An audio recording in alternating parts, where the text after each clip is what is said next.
सुहाग की कहानी। एक ब्राह्मण के 5 बेटियां थीं। पांचों शिवजी की पूजा करती, दिया लगाती और 5 दिन तक सुहाग की कहानी सुनती। चारों बेटियों का दिया बहुत देर तक चलता, पर 5वीं का दिया जल्दी ही बुझ जाता।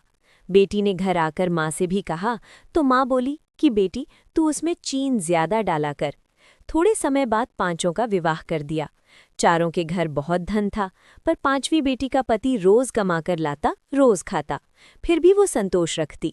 एक दिन 5वीं बेटी का पति थोड़ी ही लकड़ियां जंगल से काटकर बेचने लाया, तो उसने पूछा, आज इतनी ही लकड़ियां कैसे लाए हो? पति ने बोला, आज मेरी तबीयत ठीक नहीं है। इस पर 5वीं बेटी ने कहा, कोई बात नहीं। दूसरे दिन उसका पति जंगल जाने लगा, तो बेटी ने कहा, मैं भी साथ चलूंगी। दोनों साथ जंगल को गए, थोड़ी लकड़ियां काटी और पति की तबीयत बिगड़ने लगी और बेहोश होकर गिर पड़ा। जंगल में दूर दूर तक कोई नहीं दिखता। अब वो उसे साथ लेवे तो वो उठे नहीं और छोड़ भी नहीं सकती। उसने गोद में पति का सिर रखकर सुलाया और विलाप करने लगी कि मैंने ऐसा क्या पाप किया जो मेरा पति उठता ही नहीं है। उसी समय उधर से शिव पार्वती जी पृथ्वी पर भ्रमण करते हुए आए। शिवजी पार्वती से बोले, देखो इसके साथ कितना बुरा हुआ। पार्वती बोली, भोलेनाथ हमें उसकी मदद करनी चाहिए। उसके पास आ हालचाल पूछा तो उसने सब बात कह सुनाई।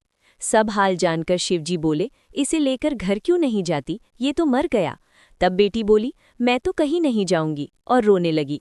तो शिवजी को दया आ गई और बोले, तू वही है ना जिसका दिया जल्दी बुझ जाता था? उसने हाँ कहा तो शिवजी बोले, तूने दिया तो लगाया पर कभी सुहाग की कहानी पूरी नहीं सुनी।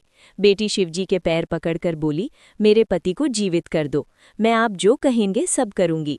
शिवजी ने अमृत के छींटे दिए और उसका पति अंगड़ाई लेता बैठ गया और बोला, मुझे बहुत नींद आई। पत्नी बोली, ऐसी नींद दुश्मन को भी नहीं आवे, चलो अपने घर चलो, मुझे सुहाग का उद्यापन करना है। उद्यापन में 5 स्टील की कटोरियां, 5 चूड़े, मौली, सिंदूर, बिंदी, काजल, ब्लाउज पीस, श्रद्धानुसार सुहाग सामग्री व रुपए 5 कटोरे में रखकर मंदिर या ब्राह्मणों को देवें। स्टील के कटोरे में सभी सुहाग सामग्री रुपए, ब्लाउज पीस महादेव के मंदिर में चढ़ाएं व एक स्टील के दीपक में बत्ती व घी डालकर महादेव के जोत जलावें। बचे हुए बाकी 4 कटोरे और सुहाग सामग्री बहन बेटियों को या ब्राह्मणों को दे सकते हैं। उसने घर आकर विधि विधान से उद्यापन किया। उसकी सारी परेशानियां दूर हो गईं, घर में ठाठ भाठ हो गए और दोनों पति पत्नी संतान के साथ सुखपूर्वक रहने लगे।